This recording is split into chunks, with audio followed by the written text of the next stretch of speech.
Welcome all to my live feed. I want to make this.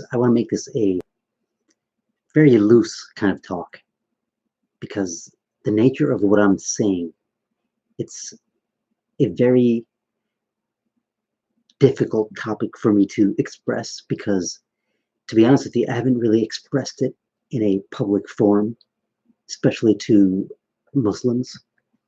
And when I have, I've gotten met with a lot of resistance, a lot of pushback because this topic is so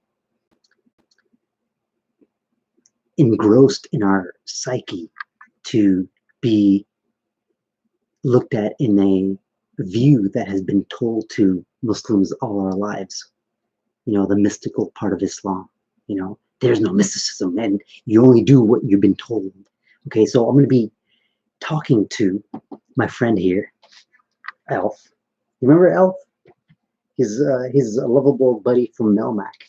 Okay, so I'm going to be, because it's kind of weird, I'm not looking at anything. I'm going to be looking at Elf right here off screen. And it just makes me feel like I'm actually talking to somebody, which, he can serve as this entity to, channel my talk to him. Okay, so I'm gonna make this loose, and I've titled this as Mystical Islam, What They Don't Tell You. And what do I mean by they? Who's they? They is the institutional structure itself. Okay, it's a structure. See, masjids, mosques, churches, temples here in the US, they are institutions. They are 501c3s that have to go abide by certain guidelines to be even considered a church and to get, to a place of worship and to get tax write-offs and all that. As opposed to, say, I have my own place and I wanna invite people to my house and make it into a mosque, but I don't care about having a title of a nonprofit church or a place of worship, so I get tax write-off. That once you become a 501c3, you become an institution, and institutions have certain guidelines they have to talk about, and the people that are part of these major institutions, they have studied from other institutions like these big universities and different theological universities like Medina University and things like that. But Medina University, for example, they are an institution that is allowed to exist in a kingdom, which is ruled by a king. It's a monarchy, and it's a Muslim country, right? And the criteria, whatever comes out of that institution has to be okayed by the country itself, the kingdom itself. So it's a hierarchy of what kind of information comes out.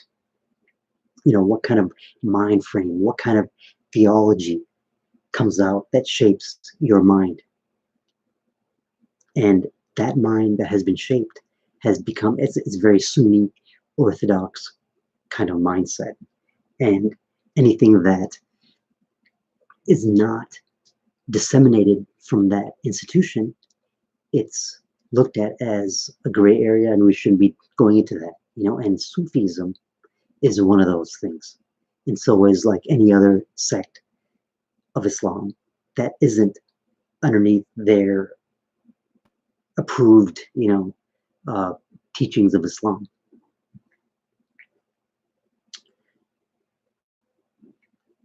And so I'm gonna start off really quickly. So I call myself a contemporary Muslim mystic. Now, words are energy. Everything is energy, frequency, and vibration. Majority of people, they're learning about this now. This whole thing about the Hermetics and the 7 laws of, of the universe, the 7 natural principles. Things like the 7 laws. I'm not going to go through them all, but in a nutshell, the law of mentalism, everything is the mind. The universe is mental, everything is in the mind. Anything you say, anything you see, it's all interpreted by your mind. So then there's a law of correspondence. That means as above, so below. So for example,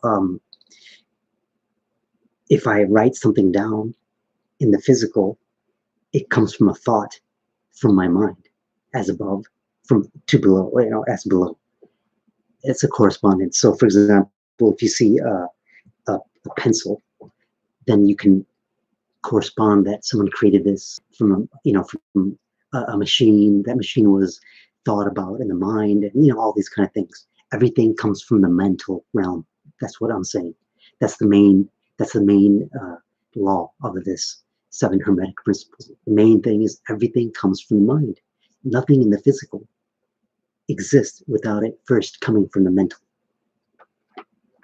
And then once it's in the mental, once it's in the physical, then there's different laws. Like it's the law of vibration. Everything has a vibration to it.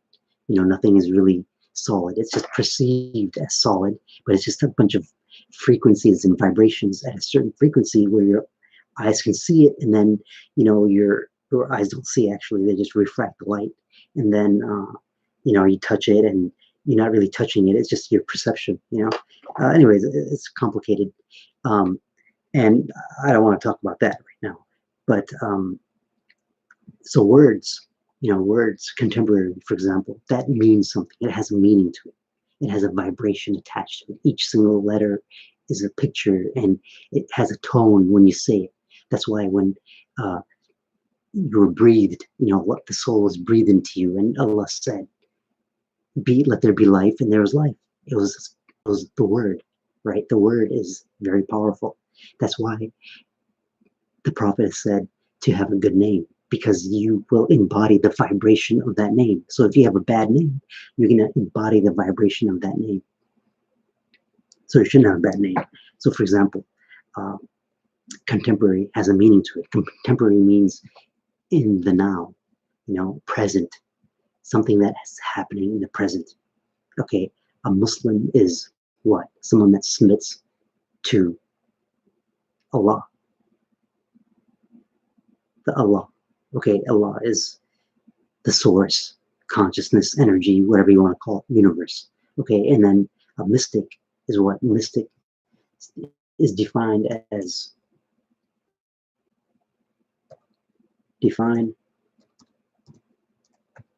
mystic.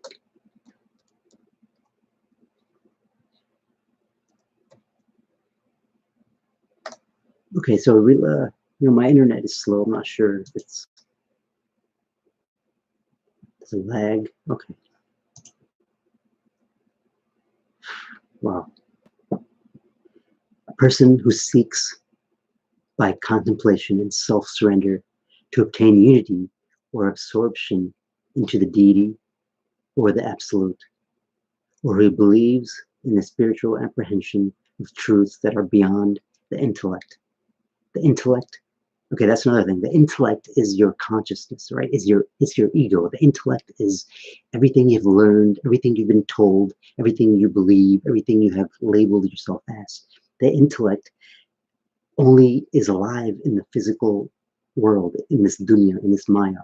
It is only alive in this physical world. And if you hold on, and what is religion? Religion means what? Religion means to bind. It's a Latin word from religare, I think, and it means to bind, binding, right? And so religion binds you because it's an institution that binds you. There's nothing wrong with that. If you break your arm, you get bound, right? If Alf here breaks his arm, it has to be bound so it heals. But if this binding is not taken off, then he's going to lose. He's going to lose any kind of use of his arm the longer the binding is left on. So, in a sense, the intellect has become bound by all these institutions, by religion. Okay, and it has hamstrung you, and you weren't allowed to to build that strength in the arm. And if it breaks again, as in like you have a fall of, you some people need more binding, right? But if the thing is, you have to open the binding up and just fly, right? And people are scared to do that, so they allow themselves to be bound, and it binds you. It's not like it's bad or it's telling you false things. It just binds you to a very childlike intellect. So things like jinn are, there's these monsters and things that stay in the dark, and oh my God, the Antichrist. He's going to be a person with one eye, and he's going to have these superpowers, and the beast that comes out of the earth, it's going to be this beast thing walking around with copper on its head. That's what the intellect believes, because it was bound to some childlike imagination. It wasn't allowed to grow. But the other thing is, you can't be all intellectual either. That's the other hand. The other half is like you make the intellect your God. And that's what the Dajjal is actually. That's what I wanted to talk about actually. The Dajjal is actually the the person that is controlled by the intellect. And the beast is somebody that is controlled by the physical body and its urges. Because the body is from the dunya. It's a conglomeration of all these different animals, right? The body, if it doesn't have any intellect, if it's not using its intellect, and it's just living off its urges to survive and to procreate and sex and all these things, then it's like a beast.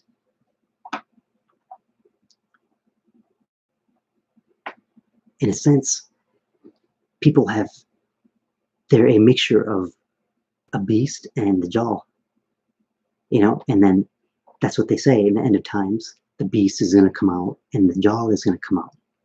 So the Dajjal, the intellect, will control the beast. So people will be various degrees of the Dajjal and the beast. So what is the Dajjal exactly? In Islam, the Dajjal is a being that serves as a test to believers and whatnot, and metaphysically, it is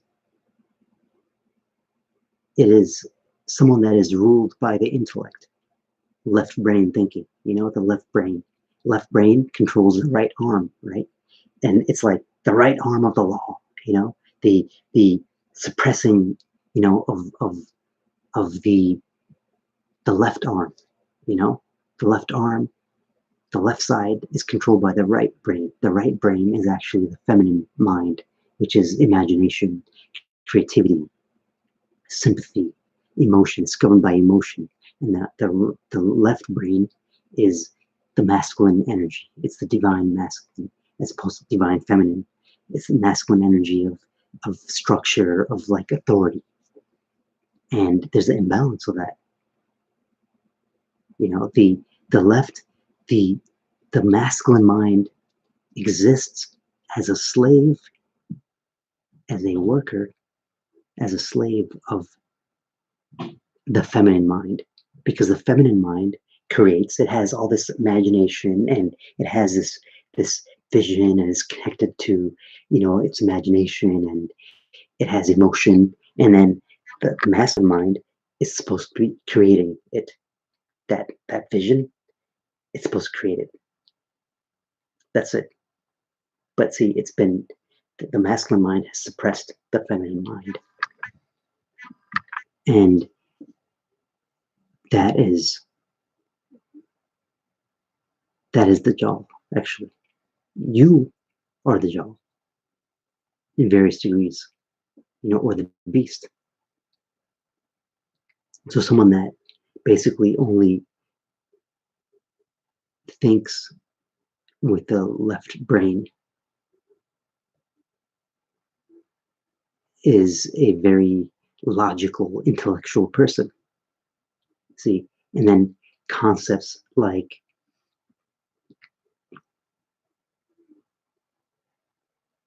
sorry, and then the person that is more controlled by their emotions, and you know it's like a lower emotion, as in terms of survival and worried, and just governed by uh, the different what the media says and what people say. They get scared easily. They're controlled by institutions. You know, those people.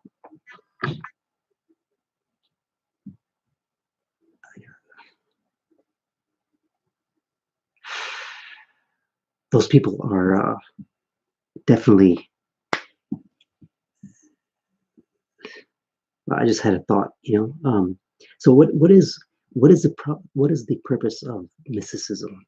When I told a close family member things I'm into, and the thoughts, about the seven hermetic principles, and how to uh, see how the illusion is, and kind of go behind the curtain, like kind of like Dorothy behind the curtain, and look at everything as a metaphysical thing. That person's like, oh, what are you gonna do? Fly away? You're gonna fly? You want to fly? I'm like, what the hell? Where is that coming from? Just because I'm talking about mysticism? Because then I was reading about the about mysticism and Sufism in Islam. This is on, I think, like IslamicCity.com, for example, Islamic IslamCity.org. Okay, and they had an article about authentic Sufism and inauthentic Sufism in Islam, and they said that authentic Sufism is basically, it says here, I'm going to quote it. There are two types of Sufism: authentic and pseudo Sufism. Authentic Sufism is a product of Islam alone, and hence must be studied primarily against the backdrop of Islamic message, which is understandable. But what they're saying is that it's anything that doesn't come from these institutions should be looked at as pseudo and not, not correct. That's the thing. How and when I explain things like how did the kingdom of Saudi Arabia, how does it exist? How does it exist? I mean, that's a very tough question that Muslims should ask themselves. What gives the kingdom of Saudi Arabia its authority? Who gives it their authority? Like, how can you be a kingship? How can you be a king? You can't just become a king. But then, upon doing research, it's really crazy. It's like, what happened? I'm gonna make this long story short. Basically, in 1491, Spain was controlled by Spain was Islamic. Okay, it was Moorish for many hundreds of years, 700 years or something like that. It was controlled by uh, the Moors, which are basically African Muslims, and they're mystics. Basically, they had sciences and different geometry, and they studied theories of mathematics and algorithms and chemistry and alchemy, and they were a very prosperous empire. They were like in their golden age, while most of Europe was in the Dark Ages. We all heard the story. The Islamic Golden Age was during this time, and in 1491, that's when Ferdinand and Isabella, they were very they basically took over the empire, the Moorish Empire, and then when they took over, they had all this wealth of knowledge and all these sciences and these books and all these things. And then what they did was they occulted it. They made it for themselves, so they can have that knowledge. And what happened after that? That's when you have the Renaissance, right? That's when European Renaissance happened, as a direct response, as a direct correlation to taking over the Moorish Empire. So, and then what happened was the Moors, they got pushed down south, to northern Africa and all that kind of stuff. And then for many hundreds of years, um, since they didn't have any power, the power went towards like the um, Egypt and all those kind of areas. And then in around 1700s, there was a there was this like a movement. It was like a Salafi movement. I'm not, I don't know the exact details, but the gist of it is basically in this movement, there was this one guy that was becoming like a radical. Was like he was a Salafi that was like really extreme and wanted to wipe out all of the mystical kind of stuff, all the mystical, we shouldn't have any mystical things. We shouldn't do any kind of meditation. We shouldn't do these things. And we should only do what the Sahabas did and the Tabi'in and the people after the Prophet, the Sahabas and and he was like causing problem in this area, right? So he got kicked out. He got kicked out and he got exiled to, I think, around Medina. Yeah, but around Medina. He got kicked out to Medina, like, past the Red Sea. Egypt is kind of like this, and the Red Sea here. And so he got kicked out to around this area. And this area here, say this is the Middle East, right? This is Oman, and this is Oman, and this is Yemen currently. And this area here was controlled by, tribe. And then in the middle of the desert, there was nothing. There's this little circle, if you look in the maps, and it was controlled by just this nomadic tribe that didn't really have a stronghold, And the stronghold was kind of Medina, sorry, Mecca. It was Mecca. That was a stronghold. And Mecca wasn't this, center of trade.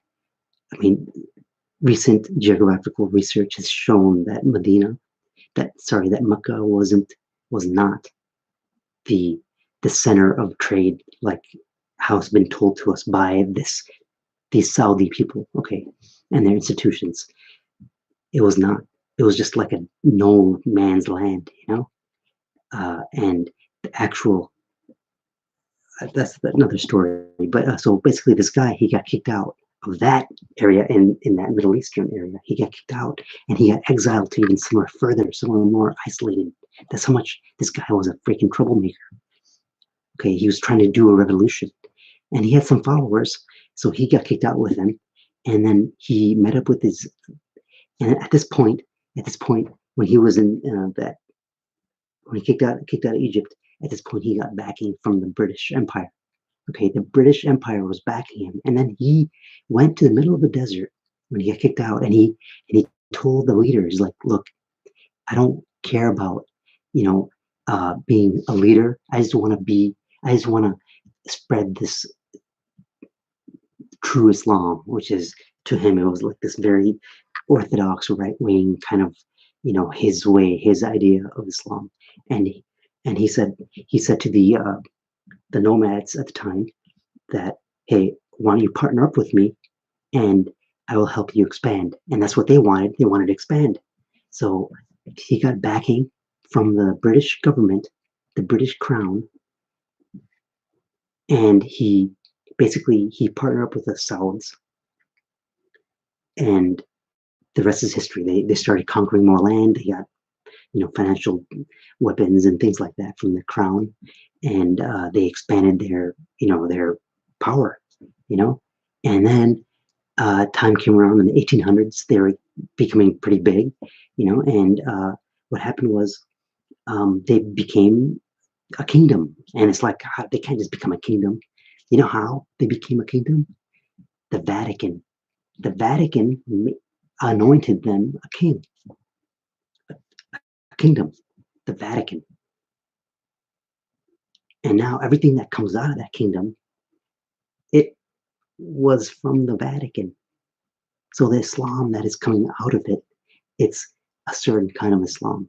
You get what I'm saying? And look at what has happened in the past 200 years in Islam. Even the Muslims before this time, there were Muslims in America, 1492, for 800 years they were in Spain, and the Moors went to America. It was a very well known fact. The maps of Columbus, you know, were Arabic. They were in Arabic, not Arabic as in terms of the Middle East Arabic. No, they were Arabic in terms of it was this different form of Arabic. It was like a very esoteric Islam going on, where they understood these mystical concepts of the physical illusion. They understood that this is an illusion. And they had that knowledge of the Hermes, of Greece, same person, Hermes is Mercury, right? Hermes is the god of the scribe of God in what do you call it in Greek mythology, and that same energy, that same figure, is Mercury in Roman mythology. Okay, and then that same figure in Christianity, in Gnosticism, is, I believe, Enoch. You know, and that same figure before even Hermes, it was Thoth. Tahuti, Thoth, the scribe of the gods. And then in Islam, there's a prophet by the name of Idris, and he went to the seven heavens, and he brought down language, and he taught people after the flood. He taught them these things, all these things. But it's like, how can you not make that correlation that it's the same person? And it's like the mystics of the golden age of Islam, they understood this, and they basically, because of their knowledge, Europe had their Renaissance, and the Moors and the Africans, they basically brought light to Europe, when they were in the Dark Ages. That's the truth. I mean, that's truth. The knowledge was there many 100 years ago, but they lost it, But so what I'm saying is that we have been kind of fed a certain version of Islam, and it's not the full picture, because you have to look at where it's coming from. It's coming from an institution that was created through, coercion and political means, and then it was put underneath the umbrella corporation, umbrella group, the Vatican. And that's why you have. So what Islam really is you have a Christian person, which is very right-brained, right? Love and Christ and God, all that, right? Then you have the Jewish people. You have Judaism, which is very like laws and Talmud and the different laws, very left-brained. That together, you get what? You have a Muslim. That's what a Muslim is. It's not separate. Because because Islam comes from Christianity and Judaism. Judaism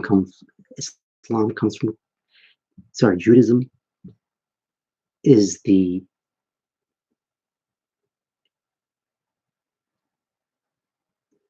you have Jews, you had Judaism, then you had Christianity, then you had Islam. But they're all the same. It's just like a continuation. And the moment it became separated, that's when you have, cultural groups that say, no, this is the true Islam. And then if you become too rigid in that belief, when you see someone else doing some other belief, you have arrogance that yours is correct.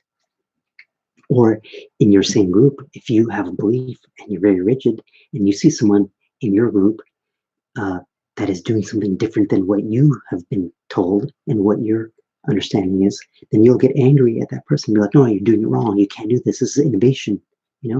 It's like people become rigid because they want other people to do what they're doing so they can feel better about themselves.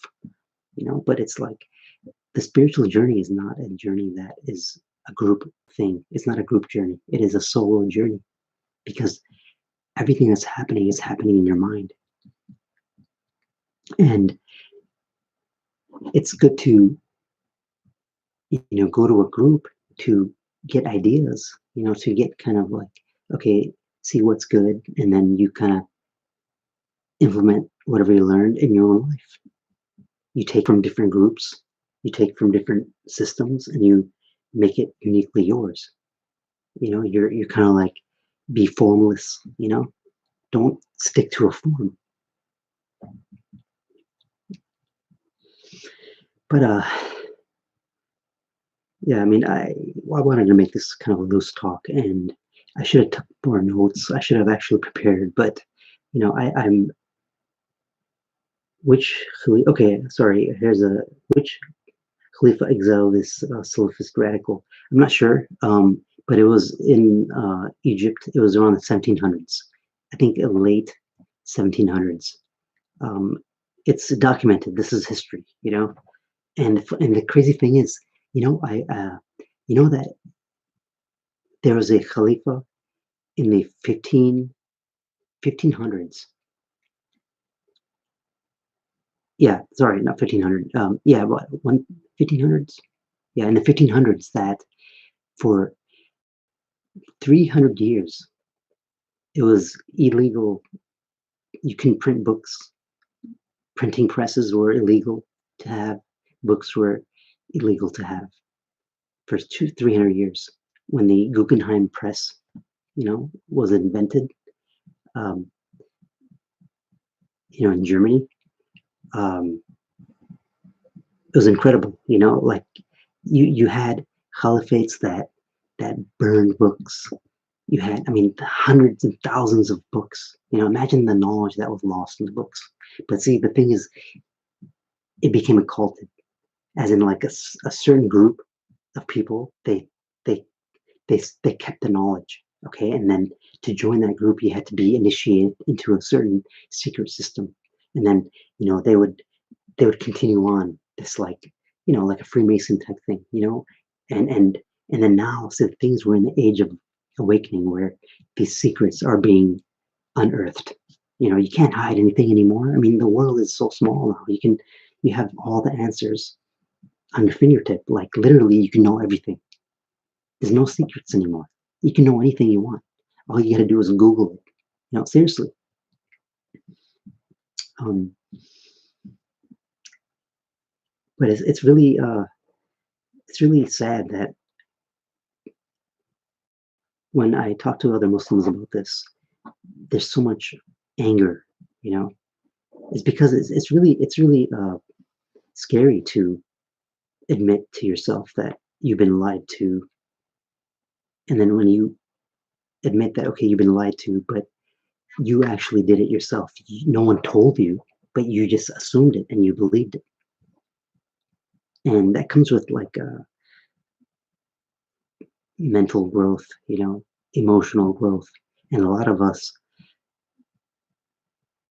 even though we're adults, even though there's adults, this is any religion actually. There's a lot of adults that are actually 10-year-old child in the brain. They are responsive, as a 10-year-old or a 12-year-old, or if you get cut off by somebody, you're gonna become this angry 12-year-old. It's like, it's crazy. I gotta get some water.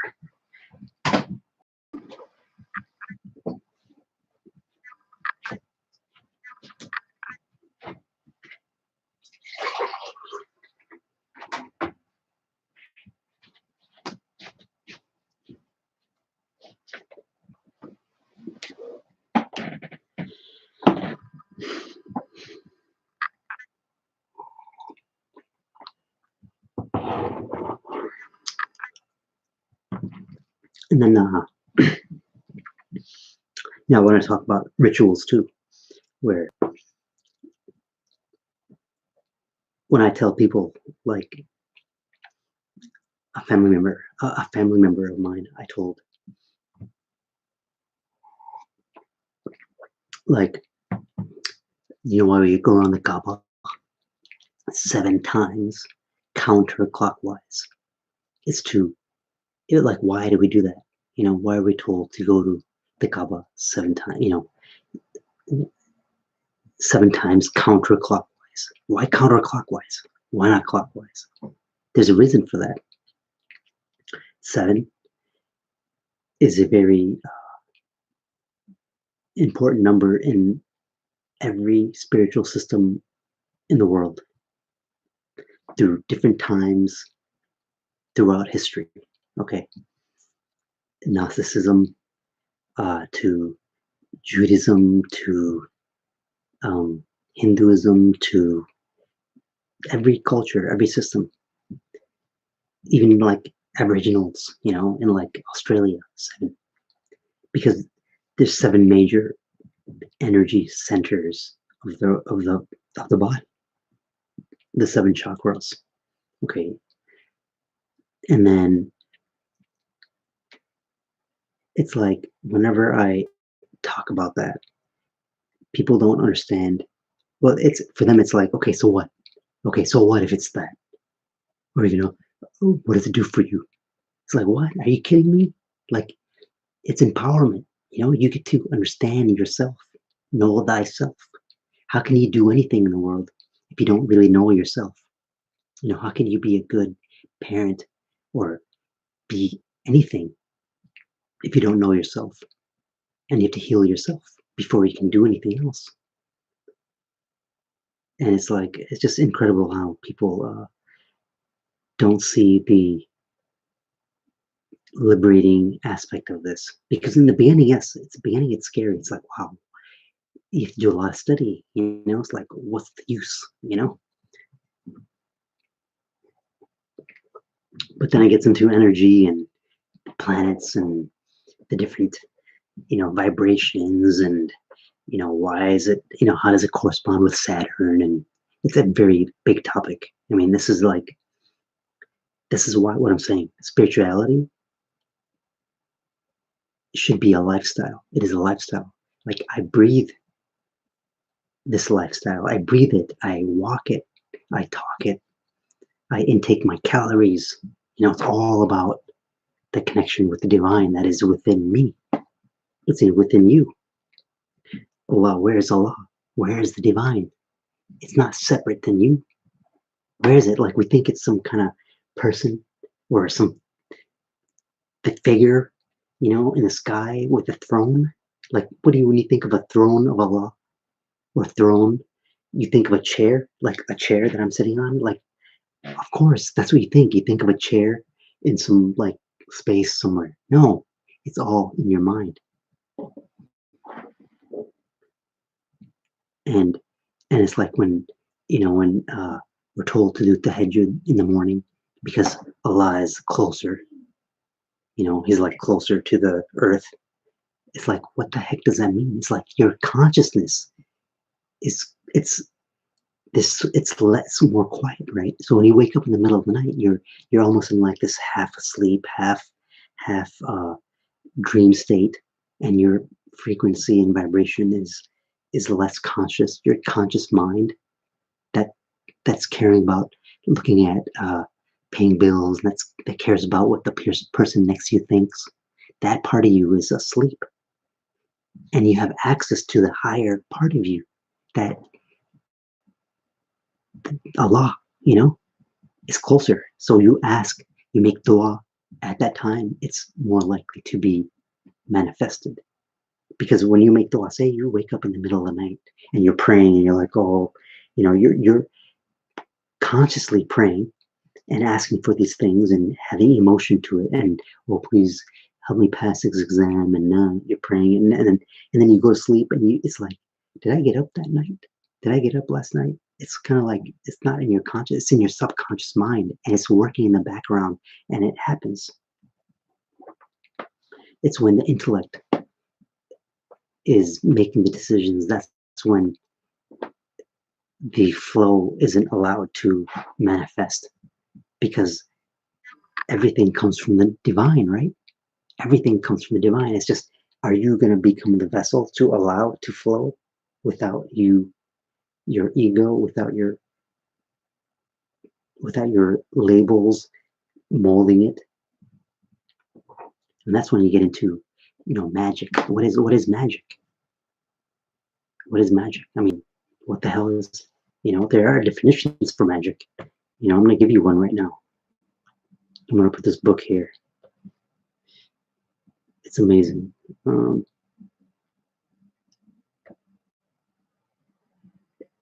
book is The Magician, A Study in Effective Magic by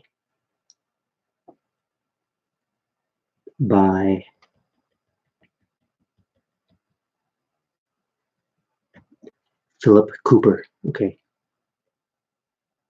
I really apologize for this internet connection if it is choppy. Okay, let me just say here. I'm going to read a little bit of the chapter here before. Okay, what is it?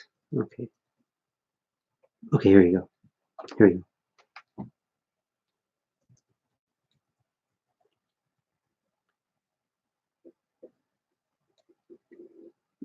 The ultimate science. Okay, magic is the ultimate science.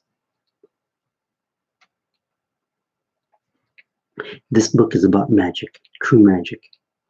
It will help you understand the subject, work out your own rituals, and use magic as it is meant to be used and as an aid to a better life and an understanding of that life. Contemporary study of magical subjects confuses novices and practitioners alike because it contains a number of outmoded rules and superstitions that do nothing for the art and science of magic.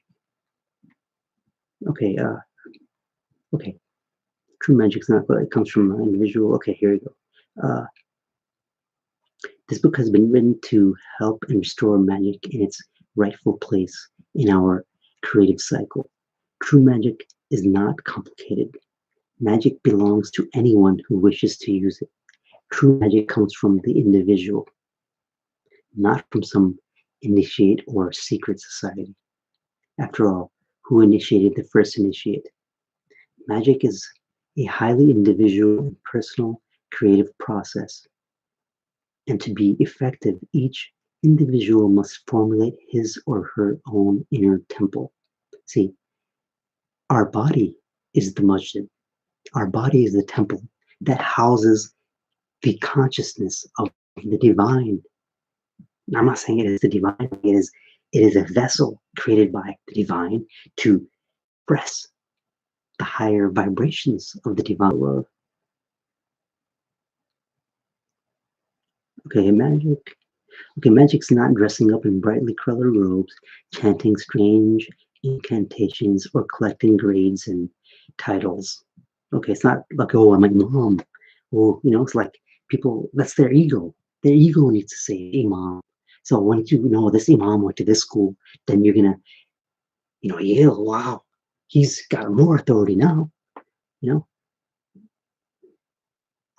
know. Okay, here it is. So what is magic? Magic.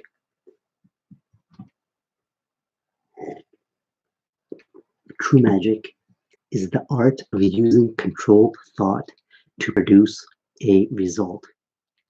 Controlled thought to produce a result. Controlled thought, with intention. And where is that line? And you have an intention. If you doubt this, then ask yourself, why are you interested in magic and why do you involve yourself with it? Perhaps you feel it's the right, perhaps you feel it's right for you. It is, but maybe it's not the way you previously thought. Okay, it's a book. It's a pretty long book. It's like 300 pages, and yeah, I'm not going to get into that. But these sciences have always existed in our Islamic history. It's just the recent Islamic history, the past 200 years or so, the more the colonial, the colonial powers have taken over that region, they have shaped what has been disseminated in those colonies, because this is America and the British Empire and all that stuff. It's all whatever is in that house, you think it's gonna be anything that they don't want, they don't want this reality and shaping and knowing that you can create all these things and you can make dua and you can change the weather, you know? Do you think if that happened and you literally manifest things and make your dua anything you want to happen, you think the powers want that? Of course not. And how do you stop that from happening? You have to plant that seed in the people itself. And that seed was basically the materialism. The more people, unfortunately, the Muslim community, they are the first ones to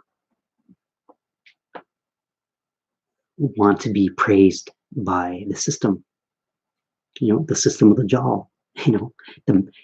That's why the doctors are so touted and put on a pedestal.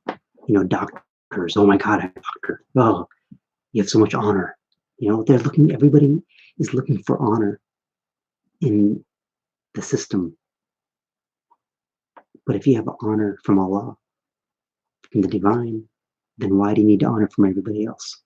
And it's like, oh, I'm bashing doctors. Well, yeah, I am, because a doctor, a true doctor, is a healer, and doctors aren't doctors anymore. They're just a part of an institution.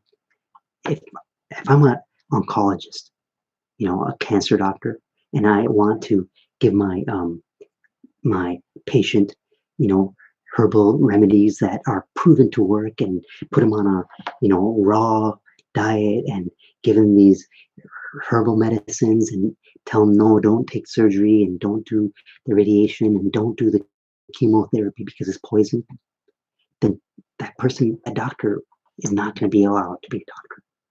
Okay, there's no way. And actually, there's a study, 80% of oncologists would never, 87%. This is the study I read in like 2000 and around 2000, like 11 or 12, because my mom died of cancer.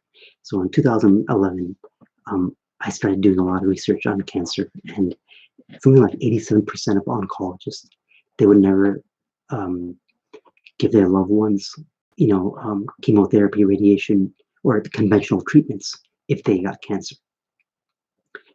And it's like, they're not doctors. They're just workers for an institution. And the old school doctors, the ones that I worked around in the medical community when I was in the medical field.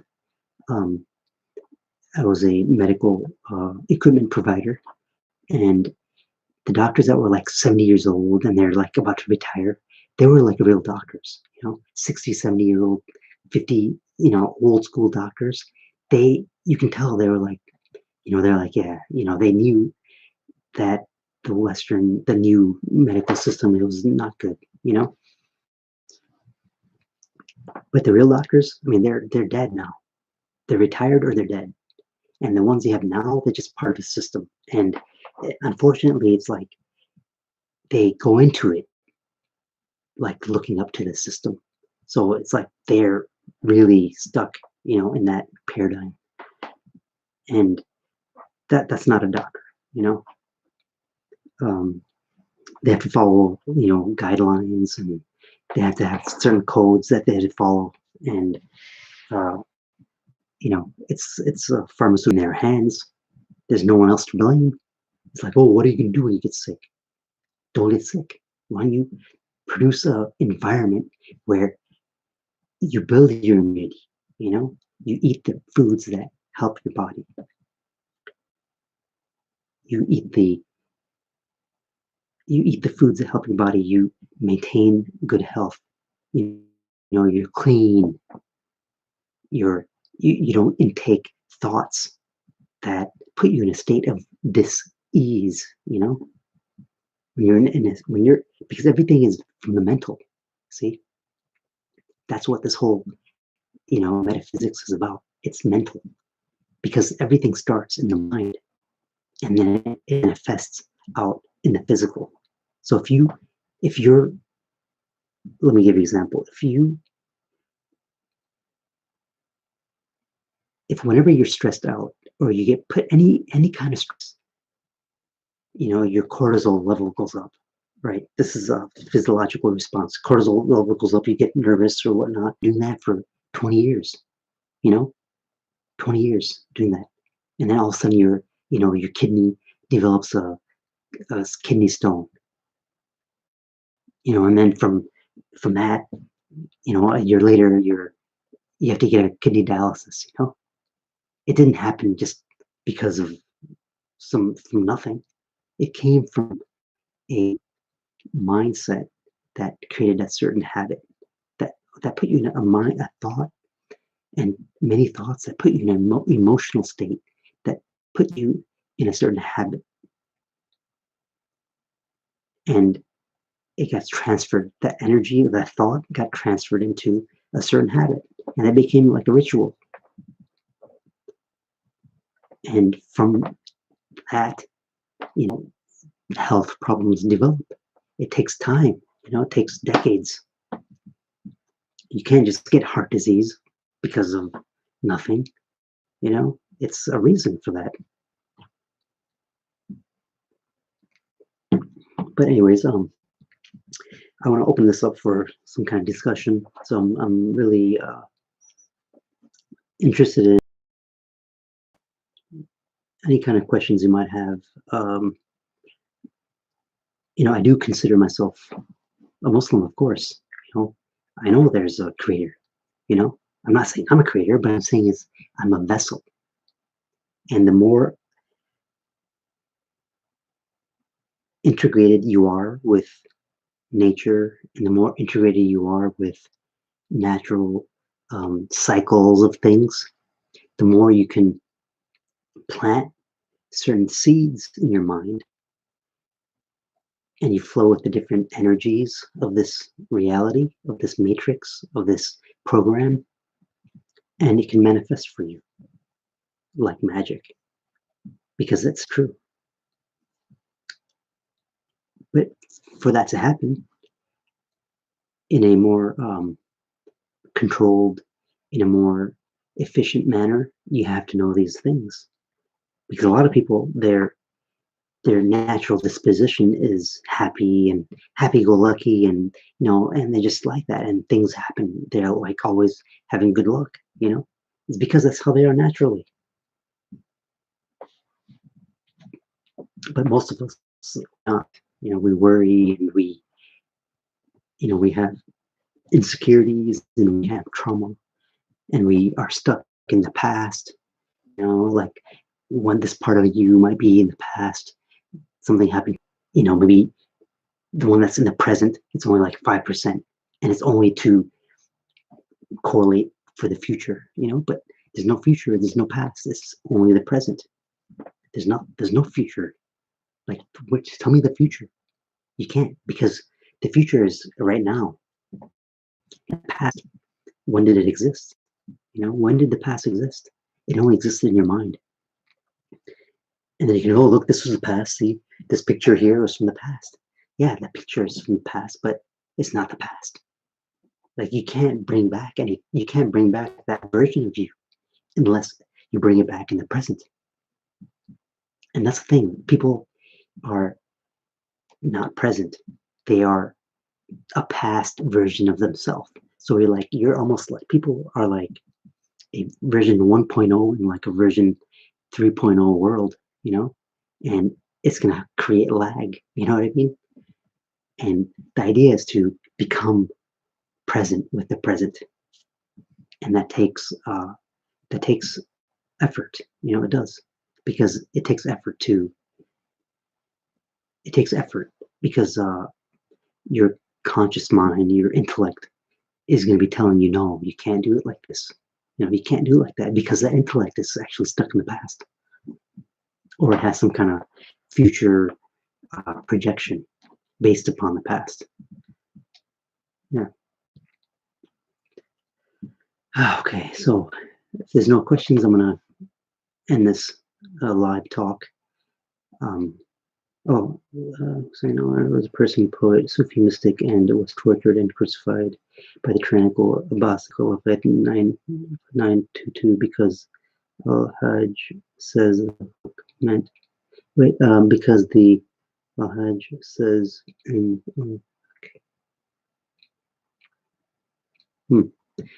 I don't know. Well, and Al-Haq also means I am God, and so are you. Is it? Okay, tell me, how can, like, where is the divine? Like everything, like we're in the mind of the divine expressed as an individual, you know? It's crazy. You cannot, nothing can exist outside of Allah. Everything's divine. Everything. It's all happening in your mind. Like, where am I happening?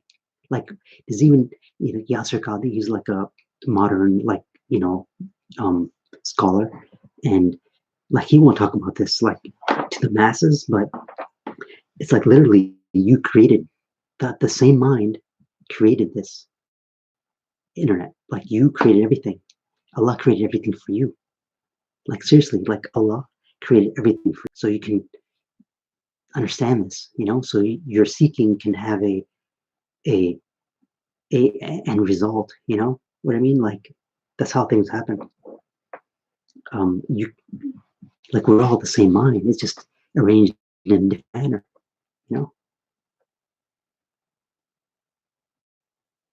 Yeah, I mean, isn't it true? Like, isn't Allah closer to you than your jugular vein? And really, a person isn't really alive if they don't have uh, the light of Allah.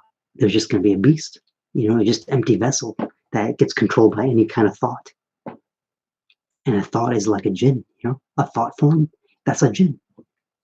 So like when you're angry, you're anger, right? When you are depressed, depression is a entity that needs other things to allow it to exist. It's like a dimension. The story was to say man or woman is God, is Allah or God. Yeah, I mean, it's like, oh, well, you think you're Allah, then create this. It's like, that's not what the point is. It's like you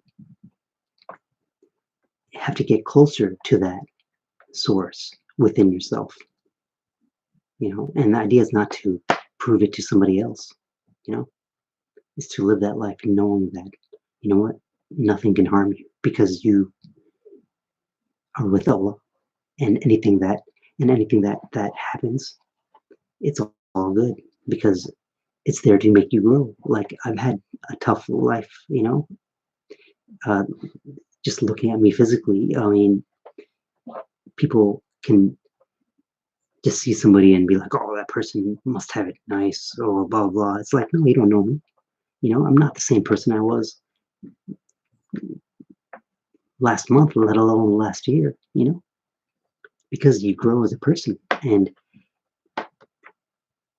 to get to a higher level, you have to let go of certain things.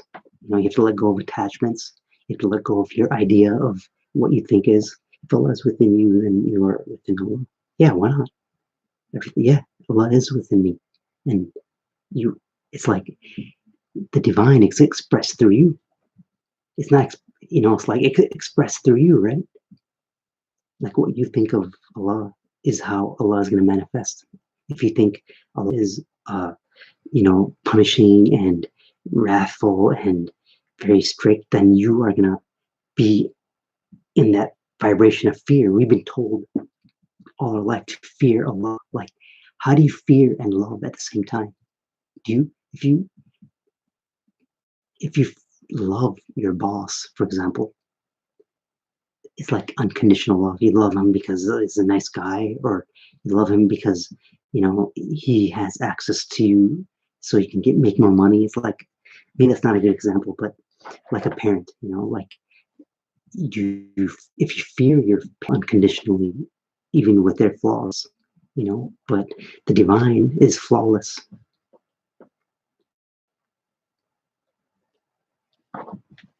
connection. Okay, so yeah, it's like there's nothing but that energy. There's nothing but the divine. Nothing exists outside of the divine. Not even the devil. The devil is a state of mind. And the devil is expressed through you too. The devil is that, it fell, right? It fell from the higher, from heaven, right? Basically, it fell from the higher ranks and it fell to the earth. It's like, it's a separation, it's the more separate you are, the more barriers you put, devil you are, it's expressed through you.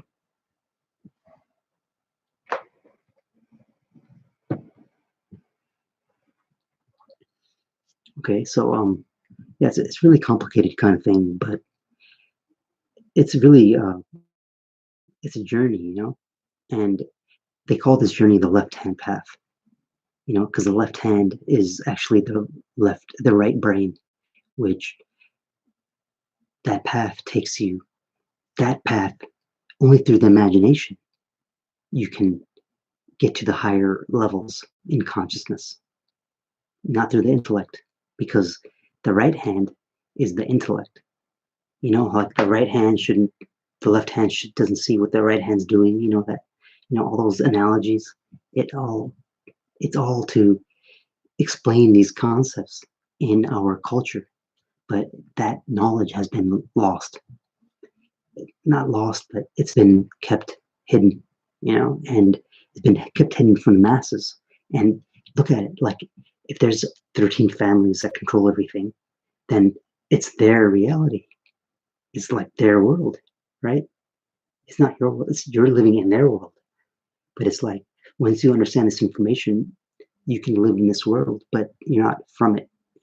Like the body is from it, but you're not. It's not. You're not rooted here. I don't want to set my roots here. My roots aren't here. This is just a. This is just a traveling. This is just a. Like a terminal. It's like an airport. It's like a layover. It's like a long layover. Not even long. What's eternity? Eternity is what? Infinity is.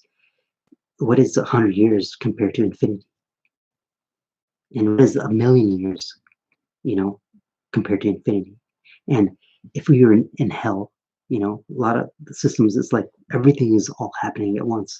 Like the judgment day, for some people it's judgment day, for some people it's this, but it's like in this energy that we are now, it's like a global kind of and I'm actually in Corona, California, So who's real? I mean, technically, if it's all one mind, then one reality can be a dominant reality that everyone else's mind is underneath. So yeah, and then it's Easter too, right? And what is Easter? It's like, okay, when I was talking to somebody today, and they're like, "Oh no, the Prophet Isa is going to come down on this mountain by angels." It's like they actually believe a physical human is going to appear from the clouds and be, guided down by some angels. It's like, it's like that's a 6-year-old. If I have a 6-year-old, that's how I'm going to tell her the story. But as the 6-year-old feminine mind, virgin birth, it's the Mary, the virgin birth, um, creates this baby that rises, and it gets appointed as a Messiah. It appoints that's the third eye, that's the pineal gland, the seat of the soul. And then you're kind of awakened, and then that's not the last. There's another chakra, the crown, which is the Prophet Muhammad. That's what he signifies, the crown chakra. Even in the mythology, when Isa comes and bad connection.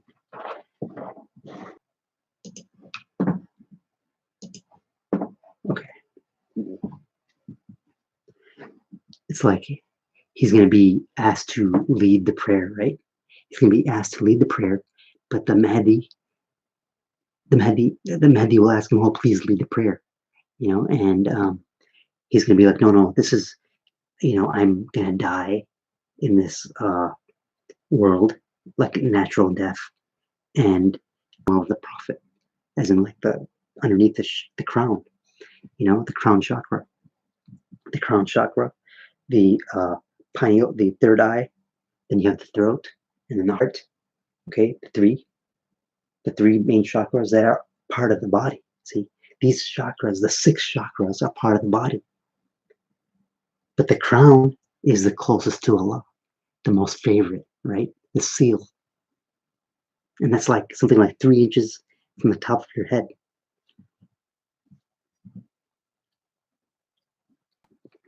It's your duty to become your own, your own kind of like become your own Mahdi, become your own, awakened person, and but there are people that are going to be manifesting that energy, you know, and it's not one person; it's many people. I'm not. Yeah, it's really intense because Muslims are not talking about this kind of stuff at all. And when they are, it's like fear mongering. They have these online YouTube people that have these amazing videos. That it takes a lot of work to do the editing. Trust me, it does.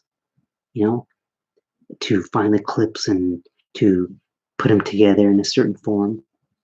And it's all fear mongering. It's like, oh, the Mahdi will come, and this, you have to go to the east, and there's an army that's going to go to the east, and you, no matter what, try to get to the army. I thought it like this. I'm like, oh my God, how am I going to get a boat to go to the? So I had a whole, like many years ago, I had this whole concept in my mind, like, okay, when the Mahdi comes, I know they're gonna be somewhere in Europe. They're not gonna be in America. I'm gonna take a boat somehow to Europe, and I'm gonna be part of this army and march to, Mecca. Gosh, it's like that's how we think. That's how we're taught to think. See, it's putting everything in some kind of future, everything outside of yourself. So now you have to wait for these things to happen. And in the meantime, you're just sitting there waiting for some savior to come along. But there's no savior coming. You are your own savior. Now I can tell you these things, and I'm not telling you to follow me. I'm not saying I'm a savior or anything. I'm just saying these are the tools that help me realize these facts. And this is how I see it. And you can do the same thing too. And your body is the key.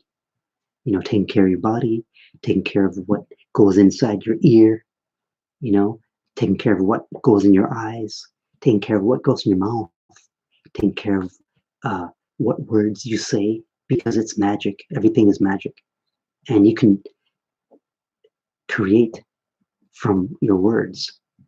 And if your mindset is very low, you're going to create reflecting that, and it's really crazy. Um, so where are you guys from? Jungle Naji? Naki. Naki? Jungle Naki.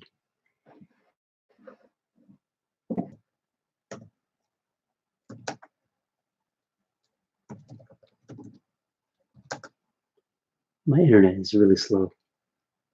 Oh, New Jersey. Okay. Yeah, so it's like, so it's the same thing, man. It's like we've been told the same kind of tactics, very fiery, kind of like, you're not good enough, and, just obey, and fear, and, just do what the mainstream is doing, and you'll be safe. That's what we've been told. Do what mainstream is doing, and you'll be safe. The majority never did anything. It's always the individual, always the exception that had made changes in the world. Nothing came out of the majority ever in history. I mean, even the prophets, they weren't part of the majority. They were always the kind of oddball kind of person, you know. They were always ridiculed by the majority.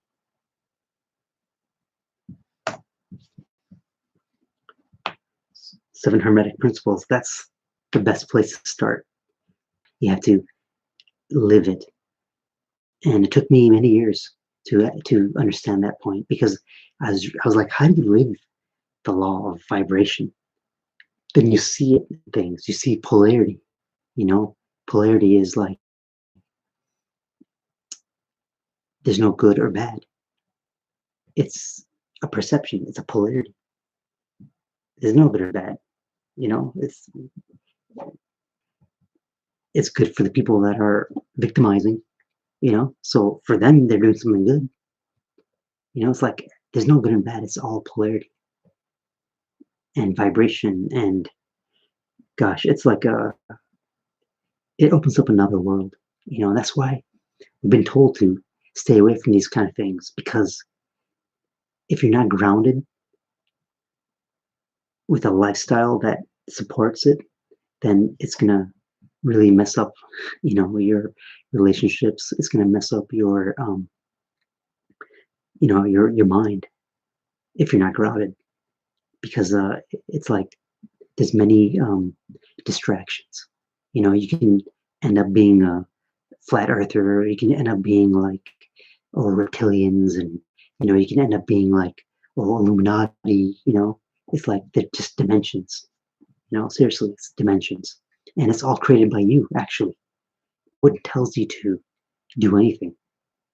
It's like you get whispers from your ego, which is like the devil.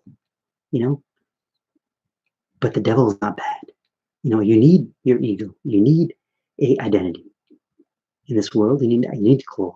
You know, clothing. Hold on.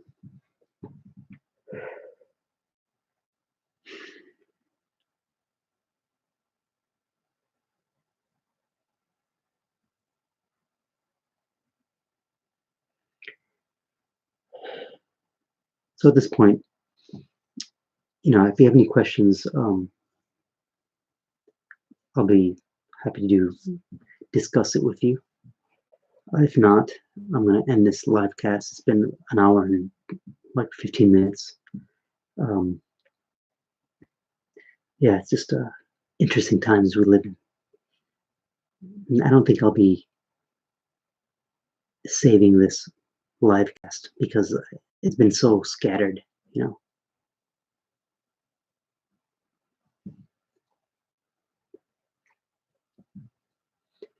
Yeah, it's funny. Check it out. It all started by losing weight. In 2015, Ramadan, I said, I'm not going to eat any. I'm not going to eat any samosas. I'm not going to eat any pakoras. I'm not going to like go to anybody's party. I'm not going to do anything. I'm going to do it like really authentically. I'm going to eat uh, like a salad, you know, for iftar, you know, and a chicken breast, you know, things like that. And then go to the gym, and then go to Tarawih prayer and do it like the right way and wake up in the middle of the night. I did that for 30 days and I lost 29 pounds. And I documented it. And that's when I realized, wow, I wasn't doing it like I really changed, I transformed as a person, you know, and that was the first time.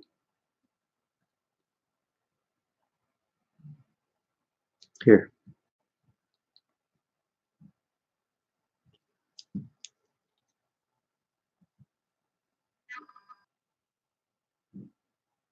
you know,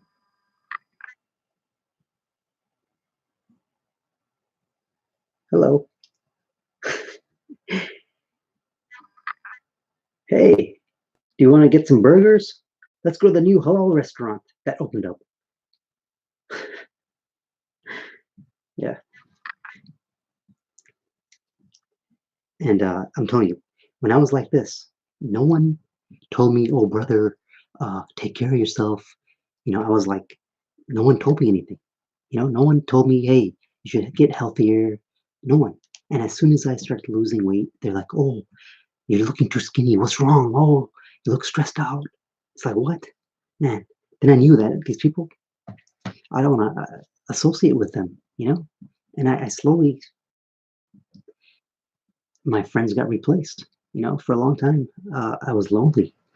And and it's really true when you go on the route of Allah, the true path, and you let go of things for the sake of the divine, then it gets replaced. And my friends got replaced.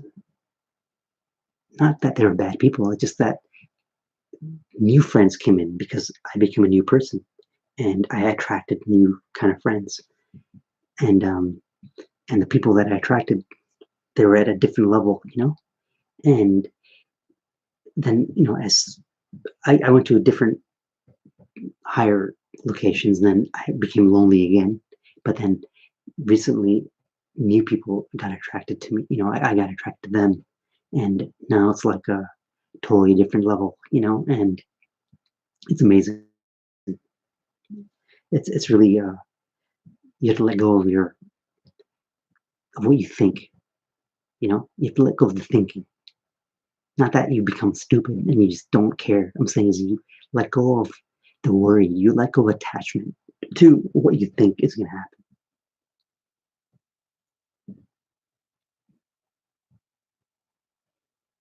Yeah, people think being fat is healthy. Yeah, they think it's healthy. They think it's a well, they think it's healthy because they themselves are fat and they're not going to admit it.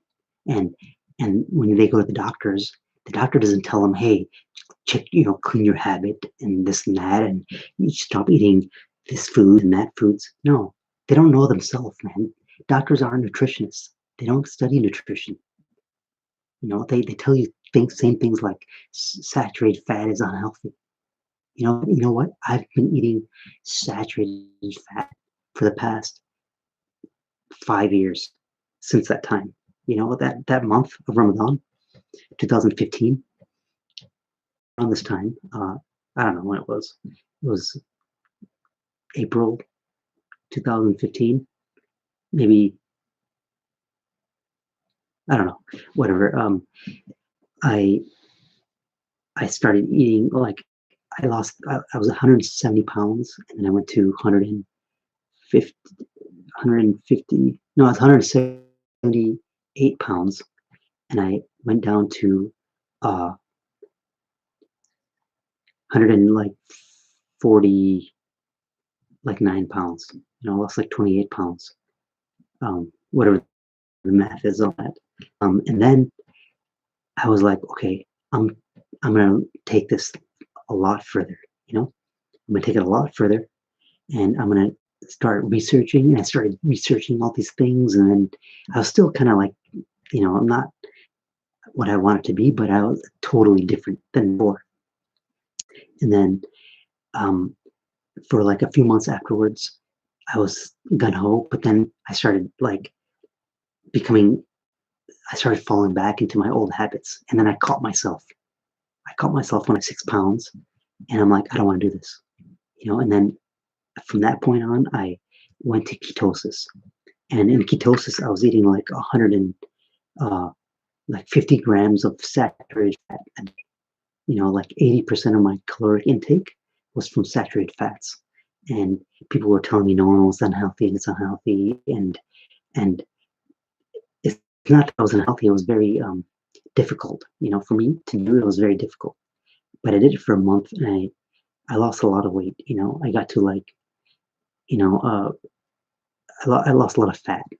And then after that point, like throughout the years, I kind of perfected my workouts and my food intake. And then for the past, so what happened was I was playing basketball and I got blocked, and like it broke my finger here. And so you can see I can't make like a fist, but for a long time I made my own brace, and I wasn't, I couldn't work out like I usually did. So most people would be like, "No, I'm not going to the gym anymore," because it was hard to lift the bars, right?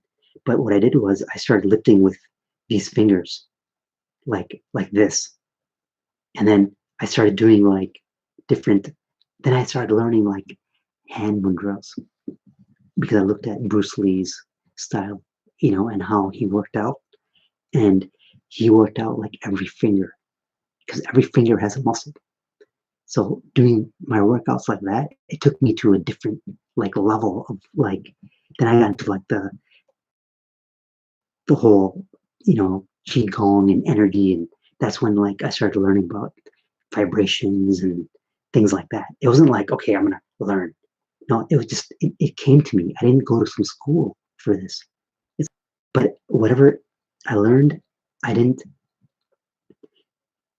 intellectually deny it. Like today, for example, I was in a family like what's up group, and I took myself out of the group today. Really weird, and it's not that. It's just the delivery was, like I can tell you the chat actually here. She said basically, my sister said, okay, if there was a uh, okay, it's because of the way it's being presented. That's all. You know, it's like people. It's like the way it is presented. That's just the ego making an excuse. Because a long time ago, I wouldn't listen to certain people because of the voice. Their voice, I didn't like it, so I wouldn't listen to them. And because I didn't listen to them, I didn't learn anything. I didn't change as a person. And a lot of people, they are waiting for the perfect uh, uh, circumstance to come up. That's when they'll work out. I know people that said 8 years ago that when they move to their new house, they're going to convert their garage into a gym. No, no. When they move to their new house, they're going to get a membership at the gym. And then they move to their new house, and they're like, no, no, I'm going to make a gym in the garage. And when I can lift, 45-pound plates on a bench press, then I'll go to the gym. It's like, but see, fast forward till now, and that person doesn't even have a gym in there. That's all ego. To wait for the perfect thing to come up. There's nothing's gonna happen like that. And it's really sad. So so I learned myself, and looking back, like getting my finger broken was divine. And if I had given up, then all those years of hard work to lose the fat, I would get back into a certain rut. But see, I didn't let my broken finger stop me. And now I'm finally like a lot. I can make a fist a little bit more, and because before I can like go like this, I'd be always like this, always giving a middle finger to people. But now I can close my finger now, and then coming out of this. But see, I do finger exercises.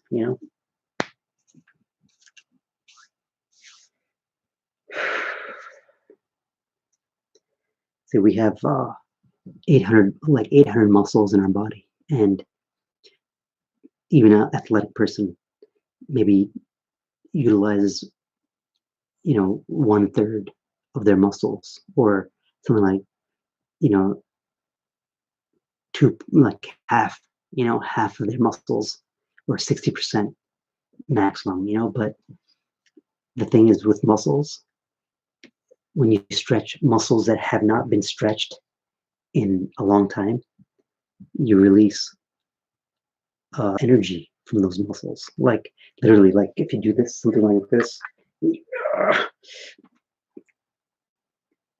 I haven't done that in like a couple days. And when you stretch, you release acids that are tying knots. They're like energy pockets, and you can get energy from it. And when you just feel better, and you release dopamine, and it's all natural. That's just a physiological effect, but there's a spiritual effect too, because the more you're less knotted up, the more your body is a more pure vessel, to intake those energies, because there's no energy tie-ups. You're not worried about some pain. It's like your attention isn't on your body. It's just being itself, if that makes sense.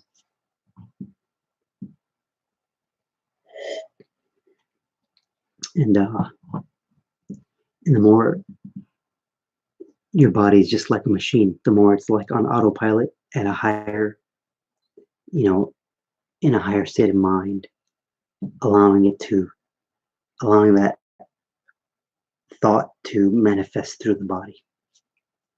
That's the whole idea. Does it make sense?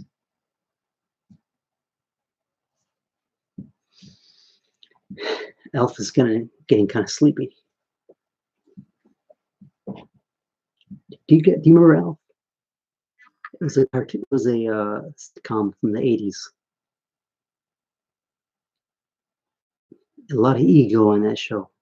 Like the character that was in this machine, he was actually a puppet, and it was really, really crazy, man. It was like whenever you saw the guy walk, it was actually like a little person and the person that owned the elf, he wouldn't let anybody touch it. And it was really a lot of ego going on, and the show was because of Elf. So this person basically, the producers are like, yeah, I don't want to deal with this guy, and then they just let it go. The 80s, man, Hollywood, very occult. Magic is everywhere. Basically the magic is being done on people. They're glamorized into a state of vibration. They're tricked, and it's like this information. Wake up, wake up, wake up. You're in the matrix. Wake up. It's kind of like that. And the movie is very good. Matrix, the movie. It's like an analogy of this reality. And the person that wrote the movie, it wasn't the Wachowski brothers.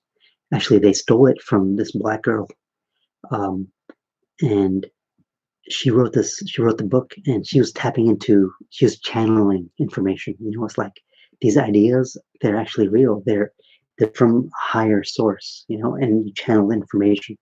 And she wrote this book, and it got stolen by the Wachowski brothers. That's why part 2 and 3 of Matrix wasn't that good, because they didn't have the original, the story, original person writing it.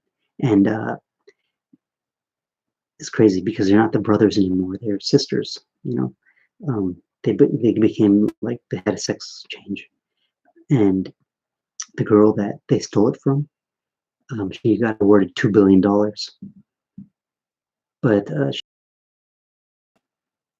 and I'm glad she got awarded that money.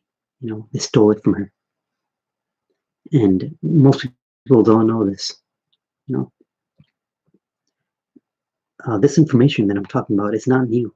It's always existed. It was just now people are kind of waking up and talking about it, and but there's falsehood, this love and light, that's false too, because like, oh, light, everything's light. Light it's created, as in like you have to go to find the nur, your own nur of Allah inside yourself. You have to go in your darkness. because from darkness comes light. See, chaos, then order, you know? So all the light combined is dark. It's like when you mix all the colors of the spectrum, it's black, right? Because your eyes can only see a certain spectrum. When you mix them all together, it's black. And now you have to go in that darkness of your own self and you have to face those scary things. And then when you face it and you go through with it, you get clarity, you get light. See, and you start seeing with that light. And then now when you see, you can see the light, as in you can see the energy behind certain things. You know, you can see, okay, this person is talking to me because they want this, you know, or you can see that, okay, this person is governed by this lower thing, you know, this jinn or that jinn or this thought form. It's like you can never be tricked. It doesn't come automatically. I mean, it takes time. And it's like, you know, think about it. We've been told all our lives that the darker things are, the worse, you know? So, you know, the dark alley, you know, dark people, you know, even in our culture and even Islamically, not in terms of that's what Islam is, but in the culture, like the darker person, it's harder for them to get married. You know, it's like, oh, that person's light skinned or that person's darker. It's like subconsciously, all the villains, all the evil people in movies, they're all darker. You know, they're wearing darker clothes or they have a dark, sinister to think a certain way, to to you know, like literally programmed to think a certain way. And it's about unlearning. You know, it's not about learning new things. Like, oh, what can I learn? No, we have to unlearn because when you unlearn, you automatically release that light from within. That's always been there. We have a fitra, right? That's what the fitra is. Fitra isn't something that has to be told to you. It just has to be expressed. It's like the fitra, that's all you need. Like literally, that's all there is. The fitra is that light. It's the energy. It's like a seed. And once you get to the seed, you start cultivating that seed. Once you find the light, once you know when you see the light from within, because you'll know, trust me, you'll literally see a light. And it's not like you see it in you. I mean, you see it in your consciousness. You see it in a it just, you know, and it's you. It's a part of you. And you know, once you see that, then you start. You don't just stop your seeking and you listen to the light. No, you start cultivating that light. You get to know it more. You invoke it. You know, you make dua. Dua is invoking. Dua, prayer, worship. It's not going up and down and doing these things. All those things are, those movements are sacred geometry to get you in a energetic form, you know? It's like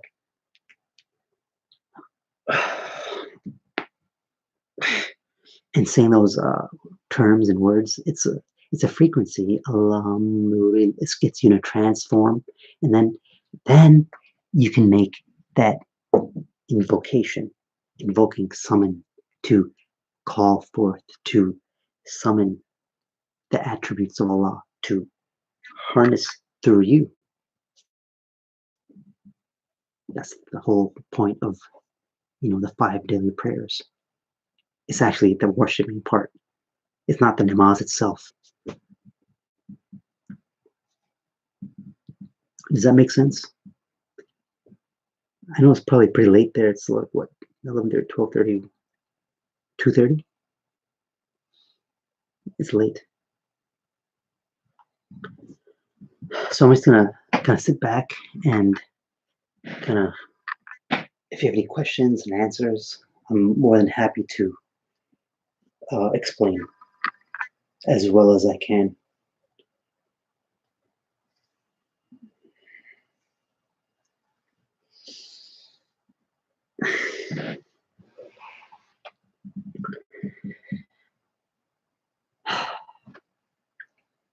I think this Ramadan is going to be very stressful for a lot of people. And it's going to be very emotional for a lot of people because there's no one to go to. There's no people's houses to go to. There's no, safety numbers. There's no therapy prayers, nothing. It's just you, and let's see how connected you are and where that Allah is. Is it somewhere else or is it within you? You're going to find out. A lot of people are going to find out. And, another thing is when you were born, from what? From a womb, right? From darkness. You're formed from darkness, and your physical body, the cells divided and all that stuff, and then the soul from another dimension, okay, got put into that body, and then it formed, and it heard the voices and, all these things in the outside world. It heard the mother's voice and whatever the environment is, right? Because they develop the ears and they can hear. The babies can hear after a certain term. They can hear, and that's why it's good to talk to them and all these kind of things when they're in the womb. Especially later on in the pregnancy, uh, because they can hear, and then they get attached to the mother's voice, and they know, right? And then they come out into the world, right? And then when you come out in that world,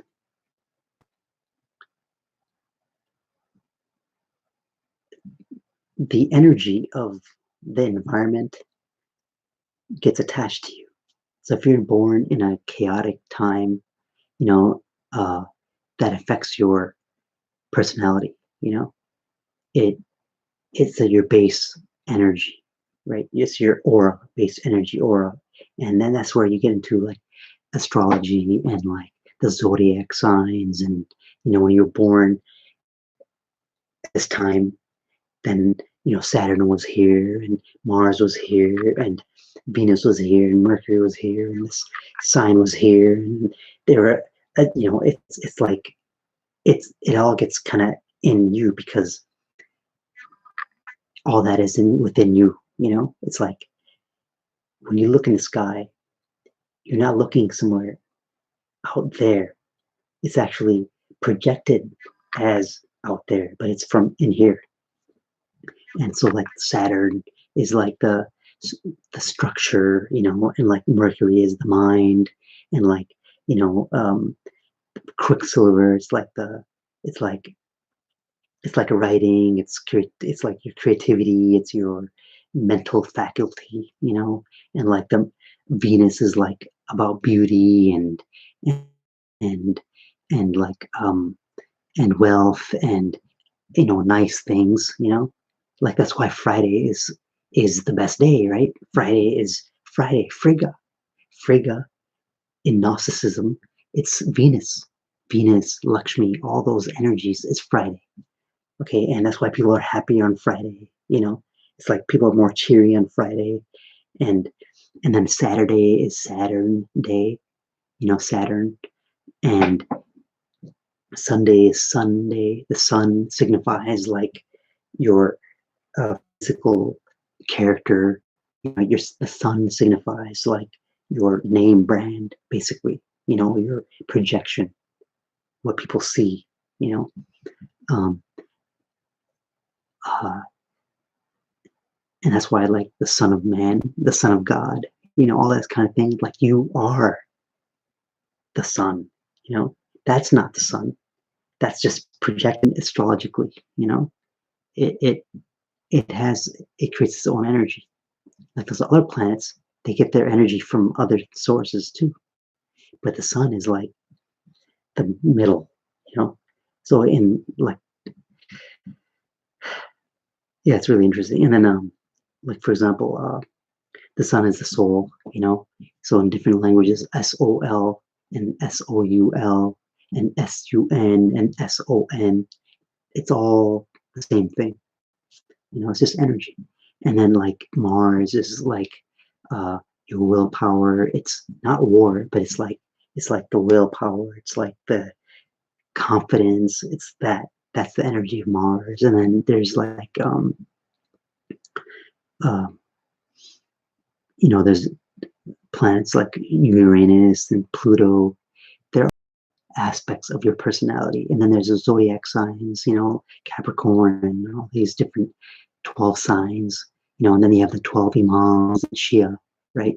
Then you have the 12 disciples, then you have the 12 seasons, but it's like you are all of them in different aspects, but you are you are a conglomeration of all those aspects. It's a very for thousands and thousands of years, it's a very studied science. It's like it's very accurate, and it doesn't. You can transmute it. It's just that when you understand the different aspects and what the planets are in this house and that house on your chart, it's like you really get to know your core frequency, your foundation, right? And from that foundation, you can build. And we've been told not to even look into it. We've been told all these things, system. And what is that system? It's a system of the jaw. It's a deceiver. It's deceiving you. So you don't see the deception. You know what I mean? It's like we assume that just because we pray and we, go to the lectures and this and that the devil is like not, affecting us because we are Muslim. No, man. It's not like that. It's like the deception is so deep that it's like it's been told to you since you were a child. Think about it. It's like your whole consciousness has been formed by what you've been told, and you just took it as authority. Your parents were your first authority figures, and then whoever they agreed with, they became your de facto authority figures too. So yeah. So this is the kind of discussion I like having, and please talk, let's communicate. I know it's late, but we can communicate and learn some things. I can learn new perspectives, and you can have some tools. Maybe if you want to utilize these tools in your own life, see if it works. Don't take my word for it. Do the work yourself. There's so many ways to kind of go within, and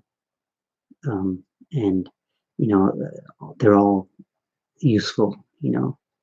Of course, connecting with the divine. Once you connect with the divine, then it's like you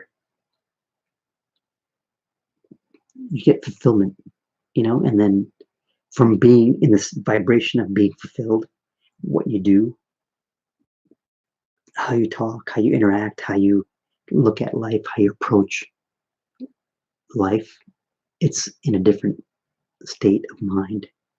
You're not worried anymore, And when you don't worry, then you're not worried about, the negative outcome. I'm not worried about this quarantine. I mean, to be honest with you, my life hasn't changed much. The only thing that's changed is that I don't go to the gym anymore. And for the first week, it was difficult adjusting because I utilize a sauna basically every other day, for like half an hour. I sweat a lot in the sauna. But other than that, nothing has changed.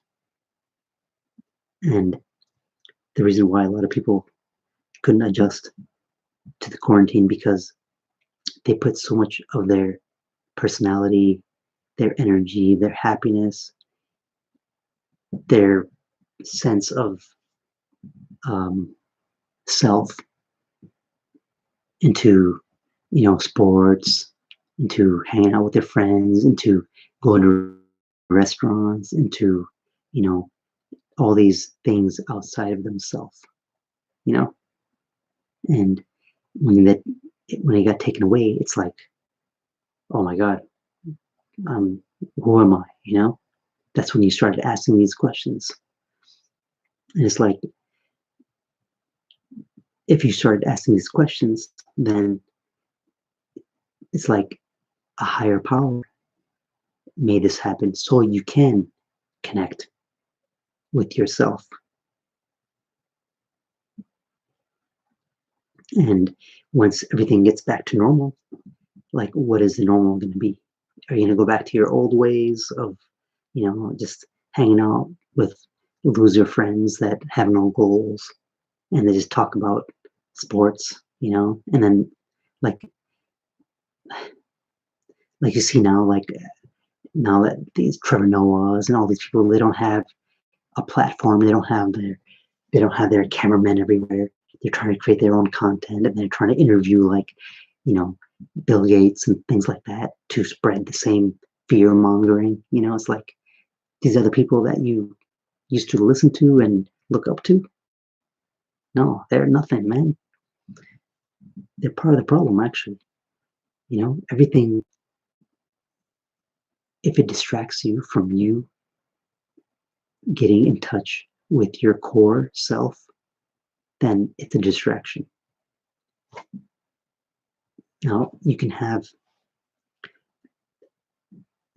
fun and you can go to the movies and you can do those things like I did, but it's like, what reason do you go to the movies? What reason do you go to the restaurants? What reason do you hang out with your friends? Is it to learn? Is it to get some insights on some goals? Is it to expand each other's, consciousness and give each other tips on, all kinds of growth, from spiritual growth to business growth to, expressing yourself growth? Or is it, getting together and talking about sports and eating a bunch of crap and then, burping and going home and then going on the TV and watching Netflix for 5 hours, you know, and then repeating that every day or every weekend?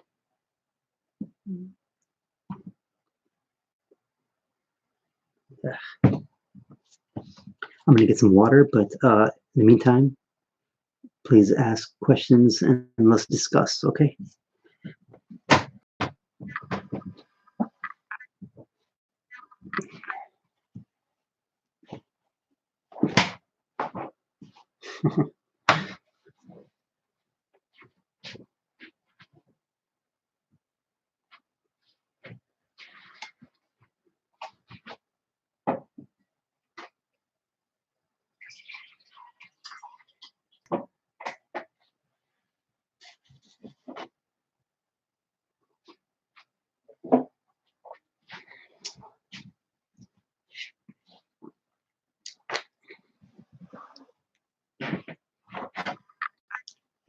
So one good thing you can do is,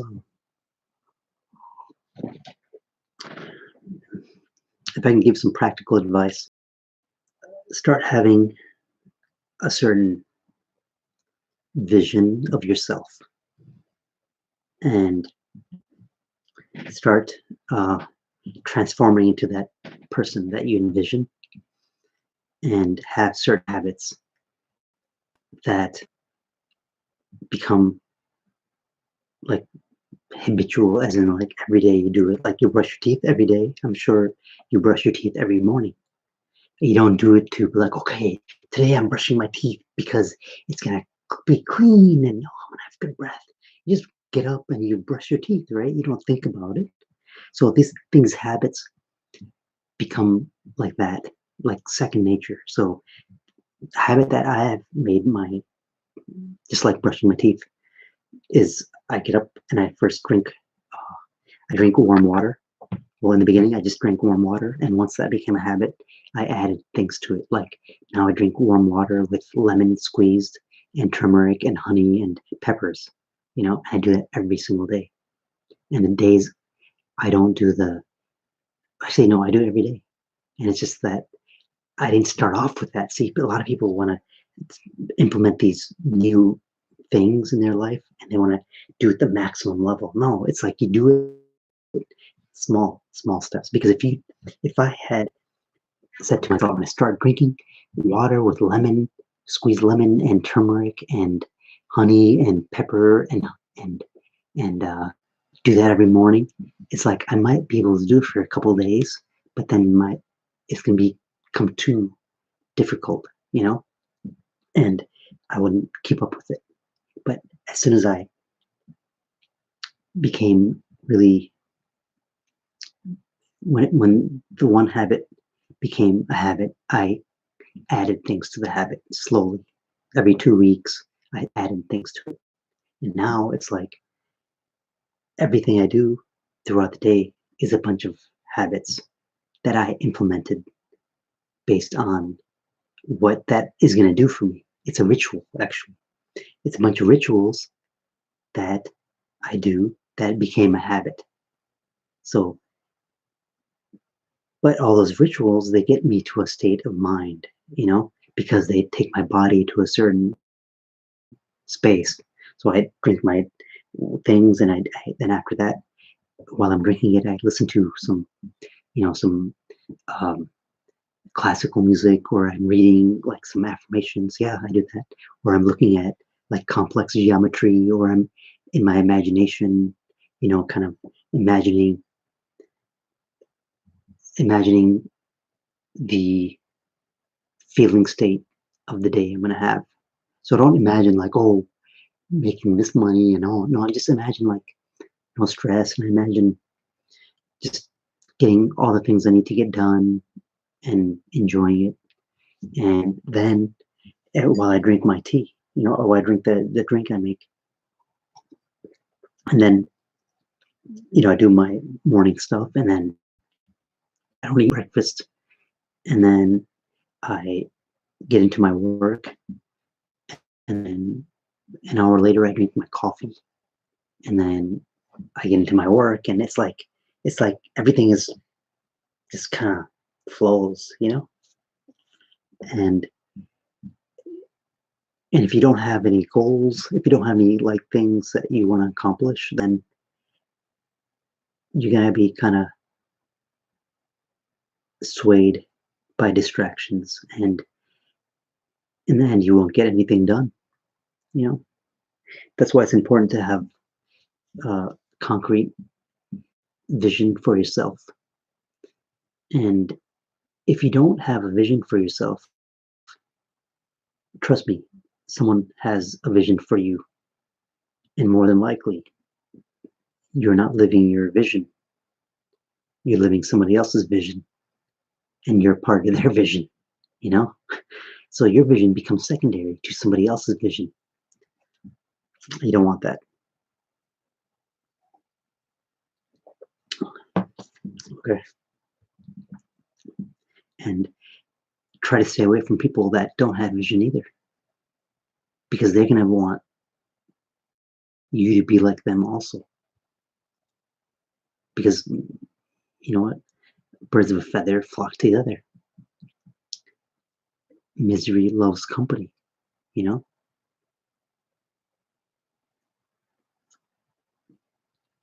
If you have friends around you that are complainers, and you're not a complainer, there's a reason why they're around you and you're around them. There's something, you're reflecting something that you need, and that they need from you. And it's like you're the same, you know? Maybe your polarities. Maybe one friend, I had a friend that was like really negative, and then I was the opposite polarity of that. I'd be like that yin yang, and then that was the energy. That was the friendship. And as soon as I didn't want to tolerate the negativity and not give it some positivity from myself, and then when I left that conversation, I'd be so drained. The moment I stopped being that person that gave the energy of positivity for myself to the negative person that was giving the negative energy to me, and I was giving positive energy, and it become like a debate. The moment I stopped doing that, the person doesn't talk to me anymore. And I realized that for a long time I was like, wow, I gotta talk to them all, let's hang out. And then I was like, what the hell? Why, I why do I want to put myself through this, drained and all that? And then it's just now it's like, you know what, I don't allow my energy to be taken anymore. I don't tolerate it. So the moment you tolerate a little, even a thought of if you tolerate a thought of anger, a thought of depression, a thought of these things, then you build a little crack, and that crack gets bigger and bigger. So stop tolerating those thoughts. And that's why little rituals like even drinking water, will help. Because, say, for example, I get stressed out, I do sometimes. And before, when I got stressed out, I would just kind of eat chips or eat some junk food, safe foods. And now I don't do that anymore. You know, I replace that with something else. Like you could even replace it with carrots, or you can replace it with better chips, baked chips instead of Doritos. You know, you gotta start off small. Seriously, it's like baby steps. But I'm gonna thank you for being with me for 2 hours. I know I was kind of scattered everywhere. Next time, inshallah, I'm gonna really have key points that I want to hit, and because usually my live feeds kind of end up being energy in that. I do call myself Saturn's guru, so I'm going to implement that aspect into my talks from now on. But thank you for sticking around, and please comment, subscribe, and make it interactive. I really want to express these tools that I've used in my life, and it helped me and it changed my life. And it took me a long time to find them, and I want to give back, where you don't have to go on all this different directions like I have. This is my purpose, to teach this kind of stuff. Um, my name means to liberate. RR means to liberate, liberator, to liberate. And my path was to learn all these different occult systems and different spiritual systems. And not everybody's purpose is that, Maybe your purpose is to express your art or express your passion and want to bake cake, but you're too afraid to, This is where cultivating that inner vision that is from the creator, that inner vision you have since you were a child, that is from the creator. That is your purpose. Your purpose in life is to express your core inner vision that gives you happiness and joy. It could be anything. It could be even surfing. Don't let anyone make you feel bad. If you believe your purpose in life is to become a comedian or something, to make people laugh, or to become to start to write a book or whatever, because we've been told that no, we can't have those purposes, and our purpose is to be a good Muslim and to be courteous to the neighbor and to help the community. And no, see, if you're living your true authentic life and you're getting joy out of creating from that vision you have from within, then you you won't need rules to tell you to be kind to strangers. You won't need rules to tell you to be kind to your neighbor. You're going to be kind because that's what it is. It's like people that aren't living their purpose, they need rules to obey to be a kind person.